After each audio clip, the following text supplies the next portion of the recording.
Bonjour, bienvenue à l'émission Vos étoiles avec notre star astrologue, Deepak Kapoor. Écoutez attentivement votre horoscope. Que devez-vous faire ou ne pas faire aujourd'hui? C'est important. Bonjour. En ce qui concerne le signe du lion, si on vous fait une proposition de business qui demande de gros investissements, surtout n'empruntez pas aujourd'hui. Cela ne vous rapporterait pas autant qu'espéré. Comme tous les matins à New Delhi, Sahil Banotra s'apprête à partir au travail.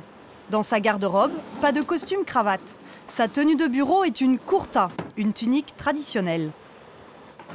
Aujourd'hui, rose. Et ce n'est pas une question de goût vestimentaire. Mardi, j'en porte une jaune. Mercredi, une verte. Pourquoi? C'est en fonction des jours et des planètes. Lundi représente la Lune, donc blanc. Mardi, c'est Mars, et c'est le jaune. Mercredi, Mercure, donc vert. Dimanche, jour du soleil. En Inde, c'est le rose qui est recommandé. Des règles que se doit de respecter à la lettre le jeune homme de 28 ans, car il est astrologue professionnel, issu de la prestigieuse caste des brahmanes. Dans sa famille, les constellations, c'est une vieille histoire. C'est une tradition chez nous. Mon grand-père était astrologue, puis mon père après lui. Aujourd'hui, c'est mon tour. C'est un métier qu'on s'est passé de génération en génération. Avant, les membres de ma famille travaillaient même comme prêtres et comme conseillers officiels des Maharajas. En Inde, connaître son avenir est une obsession. Dans un pays qui compte pas moins de 33 millions de divinités, rien de plus important que de consulter les étoiles. Et ça commence dès le plus jeune âge.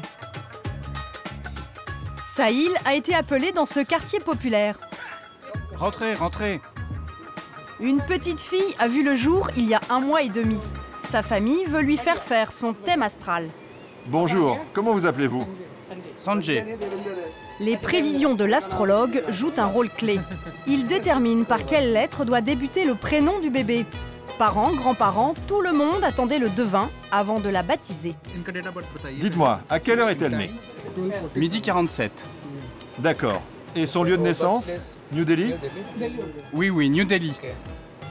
D'après ces résultats, aucun doute, le prénom doit commencer par la lettre D. Sur cette carte, chaque case représente un aspect de la vie. Santé, travail, mariage. Les hindous croient que la position des planètes lors de la naissance détermine l'avenir. Elle s'appellera donc Diya, ce qui signifie lumière. Saturne est très forte sur sa carte. Cela donne des personnes agitées, voire colériques. Votre fille ne va pas tenir en place. Et ça vous inquiète? Non, ça va, c'est encore un bébé. Bon, c'est sûr, elle va faire pas mal de bêtises. Moi, je me méfie. On va voir quand elle sera grande. Une forte tête, c'est inscrit dans le ciel. En Inde, même l'avenir professionnel se joue dès le berceau. Elle sera intelligente. En termes de métier, elle devrait envisager la carrière d'ingénieur. Son soleil lui donne de bonnes dispositions pour ça. Grâce à Mercure, elle aura des qualités de leader. Après cette rencontre, l'astrologue enverra à la famille la carte des astres de la petite Diya. C'est bien d'en savoir plus sur sa vie et c'est indispensable pour ses fiançailles. Tous les prétendants demandent le thème astral. L'astrologie indienne prédirait les forces et les faiblesses de chacun.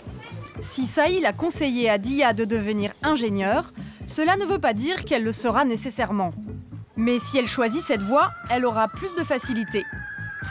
Pour les Indiens, l'astrologie est un guide de la vie. En jaune Jupiter, Bonjour. nous retrouvons Sahil, qui reçoit un de ses clients habituels. Avec un abonnement à 130 € par mois, presque 2 fois le salaire moyen, ce directeur de clinique a droit à un rendez-vous hebdomadaire et des conseils par SMS. Malgré 8 ans d'études aux États-Unis, il consulte sur absolument tout. Et vous êtes médecin? Oui, oui, je suis médecin. Et vous consultez l'astrologue à propos de votre santé? Oui. En fait, l'astrologie, les positions des planètes ont forcément un effet sur notre santé. Alors j'aime bien consulter les astres. Ça ne peut pas faire de mal. À 34 ans, Gaurav rêve de la femme parfaite. Il a déjà présenté une centaine de prétendantes à l'astrologue. Elle est née quel mois? En juin 85. Voici la 7e case, celle qui indique le bonheur marital. Dans votre carte, regardez, Mars n'a pas d'influence sur la case numéro 7. Alors que sur celle de la fille, Mars domine cette case du mariage. Si vous l'épousez, cela peut mener à une séparation.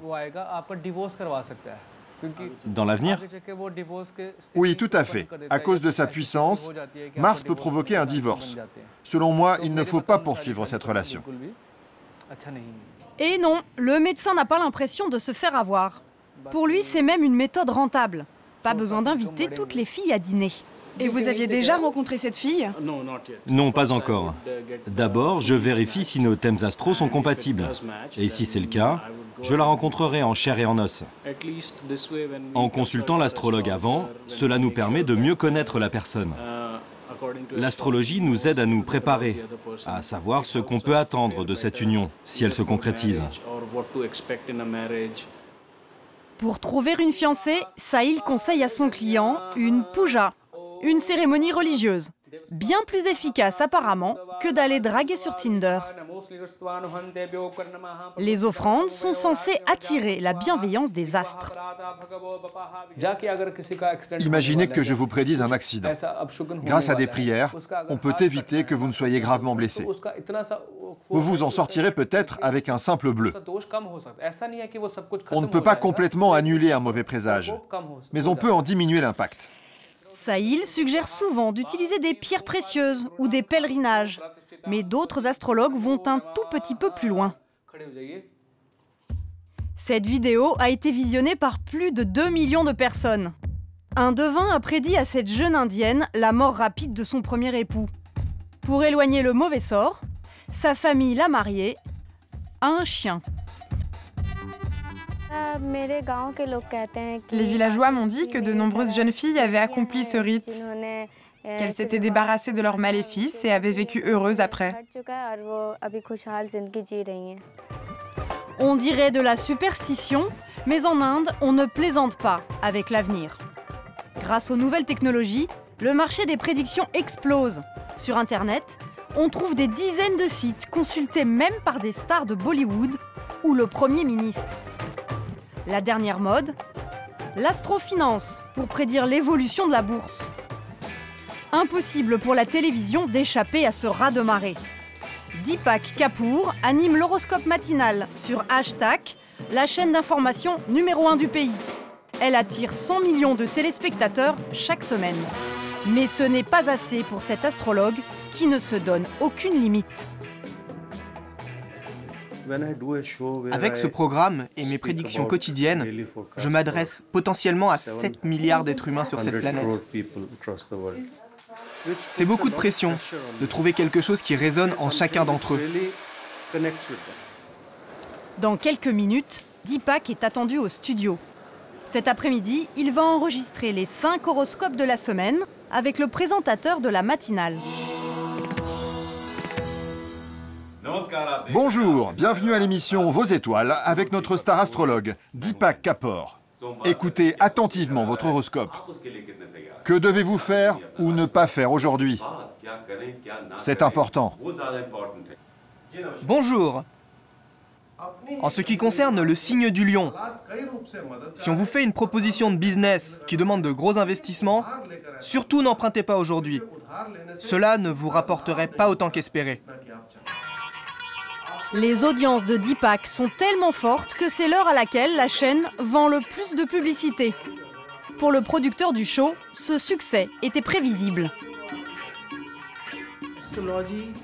L'astrologie, c'est un savoir, une science. Comme une torche qui indique le chemin pour améliorer nos vies. C'est pour ça qu'autant de gens regardent l'émission. En Inde, le business des divinations représente un énorme enjeu économique. 30 milliards de dollars de chiffre d'affaires par an. Et gare à ceux qui osent douter de ces croyances. Il y a quelques années, une autre chaîne de télévision diffusait un affrontement épique. Un militant rationaliste défiant un célèbre gourou qui prétendait pouvoir tuer un homme en quelques minutes avec ses mantras. S'il vous arrive quelque chose, ne venez pas vous plaindre. Après 30 minutes de malédictions épuisantes, le cobaye cartésien s'en sort sans la moindre égratignure. Je me porte à merveille. Vos histoires de mantra et de tantra sont une imposture. Non, c'est parce que vous ne m'avez pas laissé le temps de finir le rituel. Après plusieurs faits d'armes similaires, le militant rationaliste menacé de mort a dû s'exiler en Finlande. Loin de ces violences, la plupart des Indiens considèrent plus simplement l'astrologie comme une science. Voici Bénarès, la ville sainte au bord du Gange, le centre de l'univers selon les textes sacrés. Ici, les croyants viennent se purifier dans l'eau du fleuve et les étudiants obtenir un doctorat en astrologie.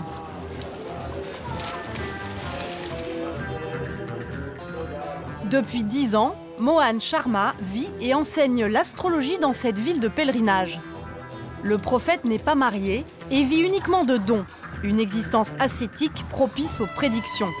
Enfin, c'est ce qu'il dit. À votre bon cœur, une petite offrande pour un homme pieux, s'il vous plaît. Bon, voici pour vous. Un peu plus, s'il vous plaît. Que Dieu vous protège. On ne peut pas devenir un maître dans cet art si on n'a qu'un intérêt commercial en tête. C'est un savoir qui doit venir de l'âme. Chaque jour, au bord du fleuve sacré, Mohan donne cours dans une petite salle de culte. Les élèves, de tous âges, ne payent rien pour cette formation. Aujourd'hui, nous allons étudier le lien entre astronomie et astrologie. Dans cette interaction, il y a deux éléments essentiels.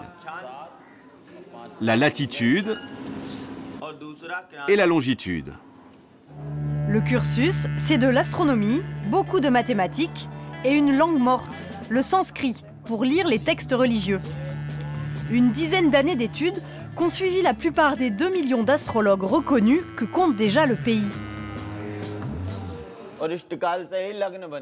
Si vous ne calculez pas correctement l'heure du lever du soleil lorsque vous préparez une charte, toutes vos déductions mathématiques seront erronées. Les prédictions seront fausses. On constate un regain d'intérêt des Indiens pour l'astrologie. Avant, c'était moins le cas parce que les gens n'étaient pas éduqués. Dans les campagnes, par exemple, les parents ne connaissaient pas le jour ni l'heure exacte de la naissance de leurs enfants. Alors ils s'intéressaient moins aux prédictions. Pour Mohan, le gourou, l'astrologie peut changer le cours de l'histoire. Elle peut même amener la paix dans le monde. C'est pas une blague. Prenez quelqu'un d'agressif. Comment apaiser cette personne? Par exemple, Hitler, il était très colérique. S'il avait consulté un astrologue, celui-ci lui aurait prescrit un bijou avec une pierre qui l'aurait calmé. Vous voulez dire que si Hitler avait vu un astrologue, il n'aurait pas commis ces crimes? Tout à fait. S'il avait été sous contrôle, il n'aurait pas provoqué la Deuxième Guerre mondiale. Renseignement pris, Hitler fréquentait bien un astrologue, mais danois, pas indien. Ça doit être pour ça. De toute manière, vu le nombre de conflits sur la planète et 1,2 milliard habitants en Inde, l'astrologie reste un métier d'avenir.